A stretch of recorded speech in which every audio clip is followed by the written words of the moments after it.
Happy Wednesday, June 12th, I guess. I shouldn't be giving dates, I guess. What's happening, everyone? This is Devin Walker. Welcome, welcome, welcome. As we are going live today, I'm honored to go live today. My name is Devin Walker, based in Washington, D.C.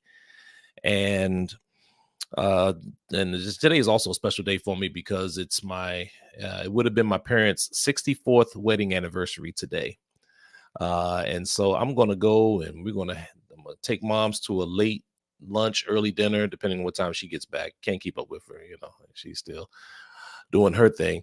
But anyway, just wishing them a wonderful day. What's up, St. Drew? Good to see you. Khalib, Derek, um, great to see you. And we're not going to be on long today, but I have some information I want to share with you that's related to really, I want to honor today, take time to honor students who have been protesting and continue to protest. A lot of the things that have been going on around the world, specifically um, in Palestine. And so I want to make sure that I give them enough love because the work that they did, and not just them, but I want to specifically highlight them. I come from the student movement um, background, and so I know how important and that pretty much most social movements start with our students and youth. And so I want to make sure that we continue to uplift them. And I want to share with them an example of how you almost have to continuously, you fight for ideas, even if you don't believe it or you see any major changes taking place. So I'm going to wait about one more minute to let some others log in before we get started. Again, I'm Devin Walker. You can find us.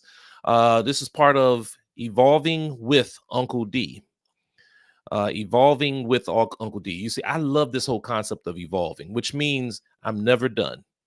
I'm never, ever, ever done. And in order to evolve, you almost have to be willing to learn something new, which is not always easy.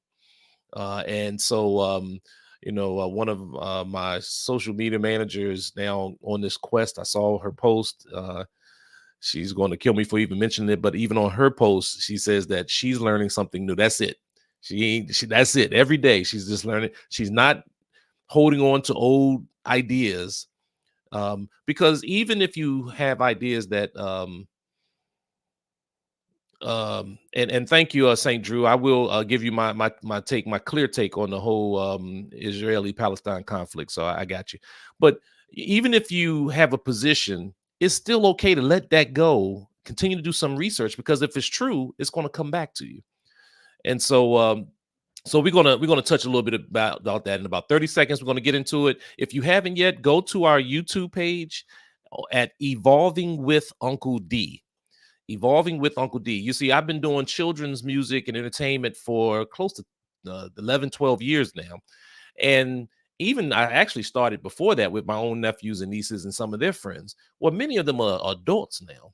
And so that's where a part of the evolving comes from. I started using my music to educate and to inspire then. And I said, well, let me just continue that into adulthood. So that platform is for grown-ups, Evolving with Uncle D. Uncle Devin Show is still for children 0 to 12. But as all of you all know, none of these platforms, none of these social media platforms, children should be on. Now we know there's some, there's probably those that are, but the majority of people that follow me are adults. So we're going to have some fun with that. And let me just go ahead and get started again. Thank you everyone for joining in. Again, I am Devin Walker. You can look us up again on YouTube at Evolving with Uncle D, or you can find me on any of the social medias under Uncle Devin Show, and Devin is spelled Devin. We are an interactive multimedia and arts integrated experience for children that uses drums and percussion to cultivate their minds, a dynamic cross between DC's trouble funk and schoolhouse rock. Yeah, we bring them the beat. All right. So I want to take a moment to talk about this issue. It's been very prevalent right now in the news. And trust me, this has not always been the case. It certainly hasn't always been the case. And it just goes to show that History is a process, and it also evolves.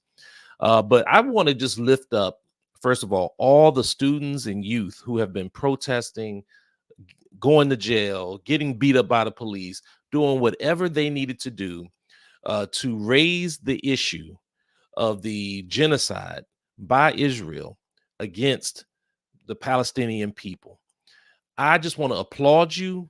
You all, I mean, there are those forces that kept saying that they weren't for a ceasefire, and how I want to choose my words correctly. What type of person does it take for someone to say that they don't want a ceasefire? And trust me, a ceasefire is just I mean, that's not even what's needed. That's the beginning point. But we're talking about true revolution in this, and so the students were fighting against this issue of, and it wasn't just against Israel, but it was against Zionism. And so the United States government, to try to curtail a lot of this, at least I think it was the Congress, or one entity of the Congress, tried to say that, or have passed a law to say that if you speak out against Zionism, then you're anti-Semitic. Well, that didn't work, because so many of our Jewish sisters and brothers who have come out to say that they're anti-Zionist, and that's something that we've always known for years. And so, and now you look at what's going on right now. There's UN resolution now that is, I think it was 14-0, with Russia abstaining, that have now called for a ceasefire. They're now looking at Israel as committing war crimes. And all of this, so to the extent where now the United States is even now calling for a ceasefire. And look at the contradiction. We want a ceasefire while you continue to pour more weapons into the to the country that is causing all of this. It makes no sense. I mean, the hypocrisy is just tremendous. And the same country that is supplying all of the military aid is the one calling for the ceasefire now, and as if they're brokering the deal. It never has ceased to amaze me over the years, even well beyond October 7th. And by the way, this movement did not start on October 7th, and I'm gonna show you why in just a minute. But even well beyond October 7th, how I mean, I'm a mediator, professional mediator in equal employment opportunity. And as a mediator, I have to be neutral, a neutral third party. I can't come in and say I'm going to mediate something, and yet I'm representing and getting paid by one side, or at least I represent and support one side in their fight against the other person. That's not neutral. But somehow the U.S. has tried to position itself in that light, and it's been exposed around the world. So I want to just commend the young folks and just say that you've come to realize that you're fighting for a principle. And sometimes when you fight for a principle, you may not see any indication that your fight is making a difference, is making any change. And that's that's the most difficult type of struggle to be involved in, because most times people want to, if possible, see some type of immediate reaction. Well, in most cases around the world, most people who are struggling for different ideas, there really isn't no direct indication or pat on the back or anything to that extent. You just have to stand on your truth. And that's what I want to say. And I'm gonna give an example. When I came out of the student youth movement, I graduated college in 1989, and I was organizing at that time for the Maryland Black Student Alliance. And then I formed a Pan-African student youth organization. Well, I helped to form one, and started working with students and youth from around the world. I mean, really, literally around the world, from Azania, South Africa, to Cuba, to even our Irish brothers and sisters, with the Irish Socialist Committee. I forgot the exact name, but we work with youth all over the world. But I came out and I was so fired up because I had an issue about this thing of silence. How can we be silenced How can we be silent in the midst of all of these atrocities? And so I also grew up in the African Methodist Episcopal Zion Church. This is one of the first churches established in America when white churches were not allowing black folks to worship in their church or even to pray. They had to pray in the back of the church, and so the church started its own branch. You had the AME, which is African Methodist Episcopal, and the AME Zion Church. Totally two different organizations, but have similar. They have similar backgrounds, and so I grew up in the AME Zion Church. Harriet Tubman was once a member of that church. The great Paul Robeson and his family come out of that issue. Um, Okay, and okay, St. Drew, I see your point. I'm gonna see if we can address that as well, because the whole issue about the anti-Semitism and its comparison to um uh in its comparison to um you know what, Kimberly, I hope I went on TikTok. I may have went on Instagram instead. That's maybe where I I think I went on Instagram instead. Do you want me to change that? No? Okay, alright, I see. I'm sorry. I'm live on Instagram. I wanted to do TikTok, you don't stop. But anyway, alright. So let me just continue to go on. That's how did I do that? But so let me just go and say this, that so and when I came out as a student organizer, I was fired up. And I went back to the church that I grew up in. And I'm talking about church mamas and daddies. They love me. I love them. And I was at a church conference in 1990, and this was a local district conference, and we were there all weekend, but not one time did we talk about any of these issues that were going on. At that time, it was the Iraqi war. At that time, you still had the issue of Zionism going on around the world. You had police brutality going on. We were fighting against, at that time, there was a police attack and assault on students at Virginia Beach, and I was part of that movement to try to fight that. But the church had no, I mean, just didn't say anything about it. So at the end of the conference, I stood up and I said, they was about to end, and the bishop said, "Are all hearts clear, all minds clear, all hearts empty, or whatever?" And I said, "No, my heart is heavy because we haven't dealt with these issues." And I stood up, and that started me down this path of speaking out. And I'm still a student youth movement at this time. And one of the issues that I raised to them is, how can we sit here with the name Zion in our name, AME Zion Church, and we not speak out against Zionism? We not speak out against what's going on in against our Palestinian brothers and sisters. Now, this was in 1990. Now, the climate today is a lot easier to speak out on that issue than it was then. Uh, and so my church family, they heard me. A lot of what I ended up doing some writing, and I submitted proposals to the church. That's part of official church record, where I was calling for a number of things, one of which was for the church to be part of the anti-military industrial intelligence police complex, where we see this just out of control at this particular point. And yet there was really no movement from the church or from society around this issue at that time.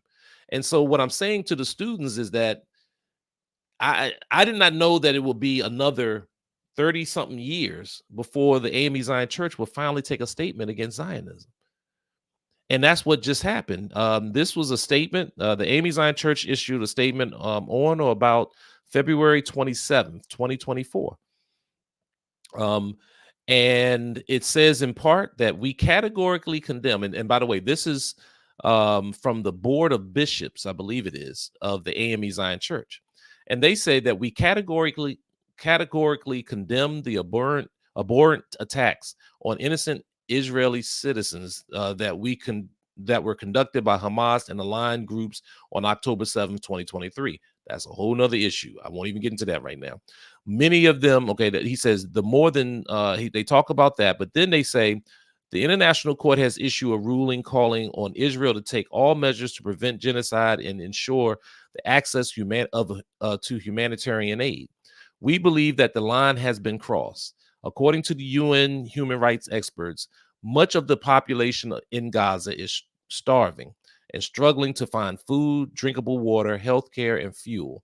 Women and children are the disproportionate victims of this humanitarian crisis. It must be ended immediately. We forcefully object to the United States continuing to provide military aid to Israel without any accountability for protecting the citizens of Gaza, granting access to humanitarian assistance, and ending the displacement of the Palestinians. And this was all of the bishops, like I say, on the December 27th, all of the board of bishops of the African Methodist Episcopal Zion Church. Now, I can break down their whole statement. There, I believe that this is a great start.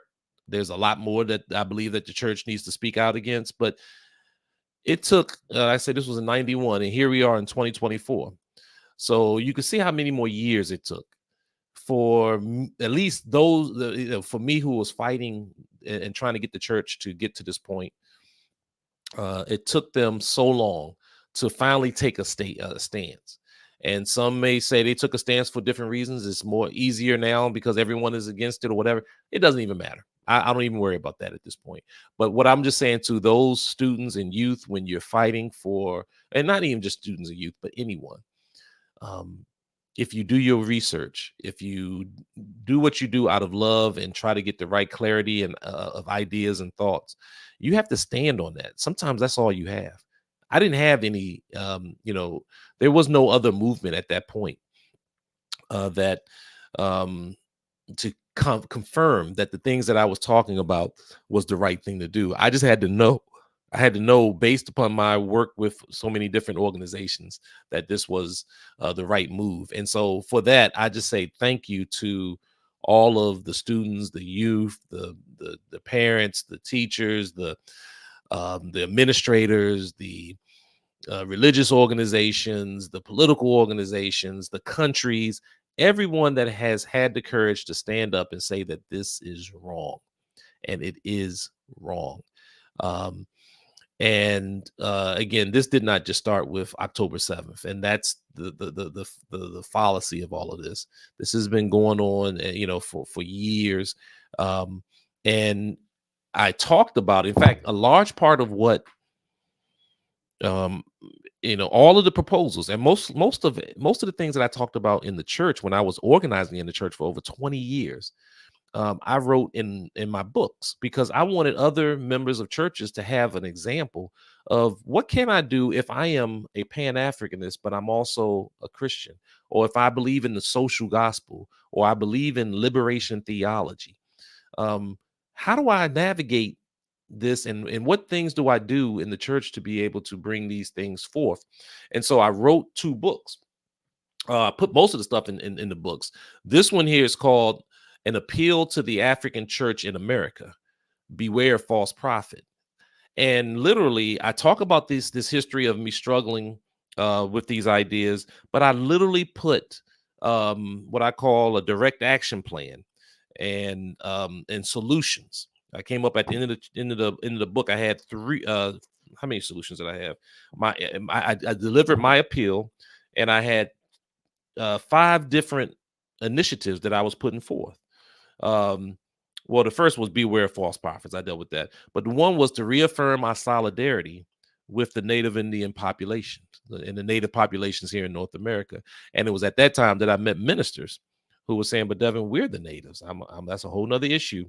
But when we start talking about the issue of the Moors, we're talking about who were the first people on this land, and many of our historians have shown that Africans were the first ones here.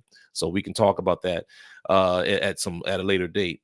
I said that we must reclaim Africa. We must reclaim Africa. The A in AME Zion Church stands for African. But growing up in the church, I wouldn't have known that other than the fact that it's in the name. We didn't do enough to reaffirm and support the liberation struggles in Africa and around the world the way that I thought that we should. Um, I had specifically proposed to the church that we need to oppose the United States economic and political blockade and embargo against Cuba. And I even brought the representatives of the Cuban intersection at that time, which was the Cuban government, to the AME Zion Church, and we had several different programs where they were able to speak and people were able to ask whatever questions that they wanted to. Dialogue, and I knocked my microphone down. And so, and then the last one was to speak out against the military industrial intelligence police complex, which we're still doing. Hopefully, you've seen my new video called Move the Money. You can go to Evolving with Uncle D and you can see it there, or you can go to any of the streaming platforms and you can take a listen to it. So, for me, I just want to thank the students. I want to thank everyone that has been speaking out. And guess what? It's not too late. They were saying that they weren't going to do a ceasefire. We have made them at least get to that point. But there's more. We need total liberation for the Palestinian people. That's what we need. I'm going to encourage many of you to join an organization that is fighting for this or some other ideas that are centering around the oppression or to the elimination of oppression and fighting, for whatever different issues, whether it's sexism, racism, and some might even say anti-Semitism. I have many of my friends who are Jewish, and it is stupid. It is ignorant for anyone to discriminate against someone just because they are a Jew. It makes, you don't even know their political positions. You don't even know what their ideas are. You don't even know what their backgrounds. There are people who are considered Jews and not even, and are atheists because they grew up in a family that was Jewish. But we're going to discriminate against someone just because they look a certain way or talk a certain way. That is stupid. That is absolutely stupid. That goes totally against the principles that I grew up in underneath, or the objectives that I grew up underneath in the church and in Pan-Africanism. So, that's one thing. But interpreting anti-Semitism as Zionism is totally different, because Zionism is racism. Zionism is, and I have information. In fact, if you go to, it won't be there. I forgot I took that down. So anyway, I talk about a lot of different things here, but I want to make sure that that I just again lift up everyone there, and I'm gonna see if there's any comments. Why do I think the church is silent? The best example that I can give for that is what Dr. King said. It was Dr. King that helped me to understand it. He broke his silence when he spoke out against the Vietnam War. But the church is silent because ministers are scared. Ministers know. When I was doing my research in the 90s, I was doing deep research, and I would go to all these ministers, many of them of which are my friends right now, and some of the older ones I would call them my mentors, and they would welcome me into their homes and into their offices where they had all their libraries, because they love the challenge of ideas. Trust me, ministers they've studied some stuff, but a lot of stuff that they study, they're not going to let you know what they're studying. And I'm looking at their bookshelf and saying, wait a minute, you study this? How come you don't preach about this? And they all say the same thing. Well, if I preached about this, I won't have a church. Keep in mind that many of them have been nothing but ministers. And I don't mean that in a derogatory term, but in terms of employment. Their whole life, all they've been is ministers. It will be hard for some of them to walk away and get a full-time job, or, not just for the fact that they may not have any job history, but it will be also because this is all they've done. They've used to their freedom, in this regard. And so, if they go too far outside of the issue of, what the church doctrine is, they know that they will come under some attack. And so I think the silence is fear. The silence is that the Judeo-Christian analysis of theology is based in colonialism and based in racism, which is what I wrote about in both my books. The other book I wrote was The Way of the Gentile. And this one here, right now, this is being taught or is being used in certain Bible studies in churches around the country. And by the way, I don't attend church anymore. I don't go to church anymore. I'm going to do another post pretty soon on the 10 reasons why I don't the 10 reasons why I quit the church. But I'm not anti-church, if that makes sense. I'm not here to attack the church. I'm just speaking my truth. But um for me, this is some of the reasons why I think that when we focus on speaking our truth is very important. So anyway, I want to make sure I recap. And there was a question. Let's see, what is Zionism? Never understood it. My understanding, St. Drew, is Zionism is a political philosophy and ideology that was created in 1898 by Theodore Herzl, who was an atheist. So it's and he used a religious ideology to justify political means. Um, it was, you know, when they were looking at establishing a homeland for modern day Israel, Palestine was just one of the places, but they looked at about 4 or 5 other places around the world. Um, and so that's, for I can, and in fact I will post a statement that when I was a founding member of the Pan-African Student and Youth Movement, we had a statement called Zionism and Racism One and the Same, or Herzl and Hitler One and the Same. That's what the paper had said. And I'll repost that, and then that hopefully will give you some more understanding of it. But my understanding also came through my struggles through the Pan African movement as well. Is it possible to not have hate for someone but still not trust them? Oh, well, my thing is, you don't trust. Don't even trust me. Trust the facts. Trust truth. Um, my thing is, you never let your guard down. I'm part of the African. I always tell people I'm an African in the North American tribe. That's what I am. Okay. This is our tribe that's here. And history has taught me that I can no longer trust anyone, but I can work with other people. The only thing, and I have to wait and look at their actions. And do I still believe in God? The concept of God has been defined. Well, I don't believe in the concept of God that's been defined by the Judeo-Christian church, because that church has the whole concept of Christianity is nothing more than stolen and plagiarized African spirituality. So the concept of God that was created and given to us by Rome and the European, when Europe came to power, um, is not the concept of God that I think of. No. And so my ideas certainly have changed, and that will get into this whole concept of what is an atheist, because an atheist is not what people think an atheist is. Just don't believe in God and they just eat. It's much deeper than that, and we can share with that. So for me,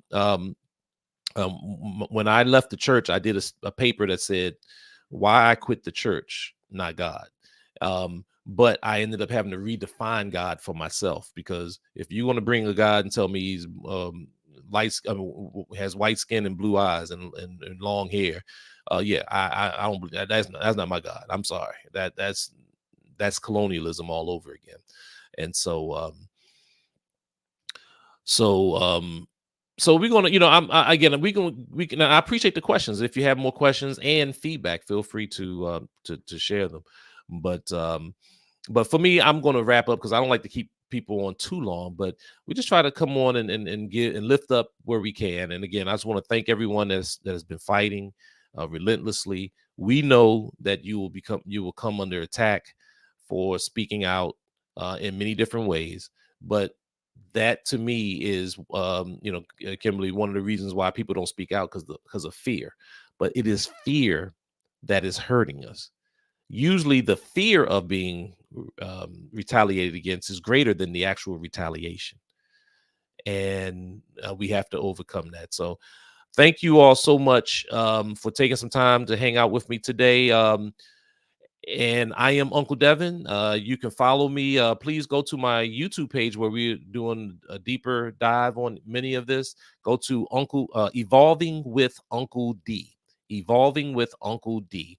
And then continue to follow us on all of our platforms, Uncle Devin Show, the Uncle Devin Show.com, and even our We Nation radio station, which is for children.